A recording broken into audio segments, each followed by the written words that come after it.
अशोक सिन्हा जी को आमंत्रित करता हूं। अशोक सिन्हा जी राष्ट्रीय स्वयंसेवक संघ से लंबे समय तक जुड़े रहे। बहुत शुक्रिया सिन्हा जी।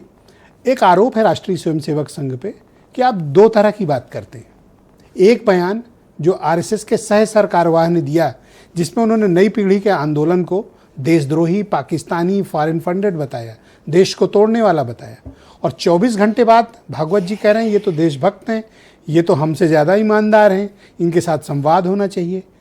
आप एक तरफ तो इस जनरेशन का विरोध करके एक पक्ष को खुश करना चाहते हैं और दूसरी तरफ आप इन बच्चों की बात करके इनको भी अपने साथ लाना चाहते हैं। ये दो तरफा नहीं चलेगा सर। आपका स्टैंड क्या है?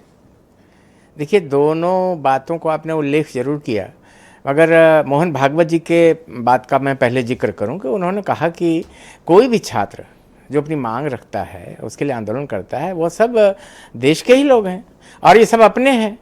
प्रेम के साथ बातचीत किया जाएगा तो सब ठीक हो जाएगा, कोई देशद्रोही नहीं है इसमें से, ऐसा उन्होंने कहा। अब तो ये जो बात आप मुझे बता रहे हो, ये बात अपने सह सरकारवाह को नहीं, सह सरकारवाह जी ने भी जो कहा उसके पीछे भी एक भाव था। भाव ये वही मैं कह रहा हूं कि आपकी दो तरह की विचारधारा है, दो तरह की बातें, आप इधर भी हो उधर भी हो। जंतर मंतर पर दो प्रकार के लोग थे ही। एक जब वो कह रहे थे शर्जील इमाम को रिहा करो, दूसरे कह रहे थे कि अल्लाह तेरा ही नाम रहेगा। एक भी दिखा दो उनके मंच से कहा गया हो। सुन लीजिए, उसी आंदोलन की बात है। उनके मंच से दिखा दो आप। हम यहाँ लेके कोई चीज नहीं आए, मगर ये सर मैं यही कहना चाहता हूँ कि आपकी दो विचारधारा है। देश ने देखा है, एक जो भागवत जी बोल रहे हैं और एक जो आप और अत्रे जी कह रहे हैं। दोनों की बातों का मैं प्रमाण दे रहा हूं ना। अब मोदी जी को तो बातें कही गई कि गाली तक दिए गए। अब आप जंतर मंतर पे ही सारा ये वीडियोग्राफी हुई है, कोई बाहर थोड़ी हुआ है, और देश देख रहा था भाई, इसमें प्रमाण देने की क्या जरूरत तो भागवत जी तो कह रहे हैं कि ये आपसे हमसे ज्यादा ईमानदार पीढ़ी है। बिल्कुल सही कहा उन्होंने, हम लोग पूरी तरीके से सहमत हैं। मैं बताऊं आपसे, गुगली हो गई सर आप। नहीं, एक बात बता दे, संघ की 1,20,000 शाखाएं या रात्रि मिलन मिला करके और जो साप्ताहिक मिलन होते हैं ये लगती हैं, और इन सब की व्यवस्था जेन जी ही देखता है कि 14 वर्ष से लेकर 40 वर्ष तक के ही अवस्था के लोगों को दायित्व दिया जाता है। कोई ऊपर आरएसएस में एंट्री की एज क्या है? एंट्री की एज तो आप जब भी आइए, हम तो 11 साल में आए थे शाखा में। 1960 में 11 साल हमारी उम्र थी और तब से मैं 65-66 साल हो गया शाखा में मेरे संपर्क के।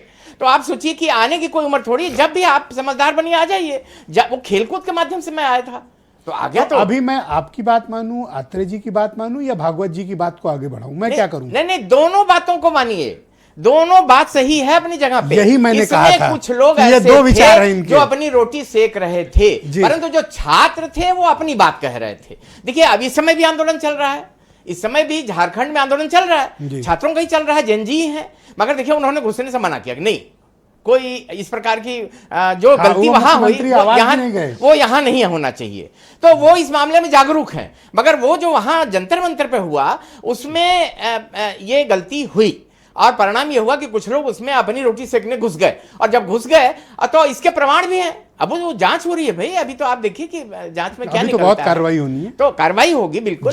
तो संघ ऐसा नहीं कि आज से जेनजी से बात करना शुरू किया है, हम अभी शताब्दी वर्ष में। सर एक तरफ आप उनको देशद्रोही कहोगे, पाकिस्तान से पैसा लेके प्रदर्शन करने वाला भी कहोगे, एक तरफ उन्हें कहोगे कि ये हमसे ज्यादा ईमानदार हैं, देशभक्त हैं, तो ये एक असमंजस का वातावरण आप किसके साथ हो एग्जैक्टली? आप दोनों तरफ से खेलना चाहते हैं। दोनों बातों को सही मानते हैं। आरएसएस का एक चेहरा, एक विचार का मैं प्रशंसक हूं, लेकिन इस मामले में आपके दो विचार हैं। कम से कम 20 हैंडलर ऐसे मिले जो इस आंदोलन को डील कर रहे थे पाकिस्तान से। तो क्या दोनों बातें पीढ़ी को क्यों कहा फिर आपने? नो सर, बीच में बात नहीं हो सकती क्या? थैंक यू सर, दोनों सम्मिलित। मैं इस डिबेट को आगे बढ़ाना चाहता हूं और मैं काकरोच जनता पार्टी वालों को बुला लेता हूं। भाई हमारे साथ